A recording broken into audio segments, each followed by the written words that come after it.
আসসালামু আলাইকুম। আশা করি সকলেই ভালো আছেন।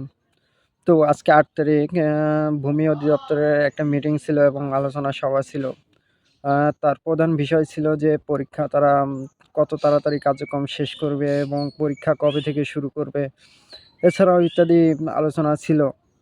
তো ইনশাআল্লাহ আমরা আপডেট পেয়ে গেছি যে আপডেটটি হলো পজিটিভই এসেছে। তো তারা যে নির্ধারিত তারিখ ঠিক করেছিল সেই নির্ধারিত তারিখে পরীক্ষা খুবই তাড়াতাড়ি অনুষ্ঠিত হবে এবং আগামী ১০ দিনের ভিতরেই দেখা গেছে ১০ দিনও যাবে না। এর ভিতরেই আপনারা আ ভূমির ওয়েবসাইটে আপনারা নোটিশটি পেয়ে যাবেন। এছাড়াও যারা আ কমেন্টে এবং দেখা গেছে পোস্টে বাজে কমেন্ট করেন তারা দয়া করে এগুলো করবেন না। দেখুন একটি আপডেট পেতে অনেক কষ্ট হয়। তো আশা করি ভূমি অধিদপ্তরের খুব তাড়াতাড়ি পরীক্ষা হবে। সকলে ভালো থাকবেন। ধন্যবাদ।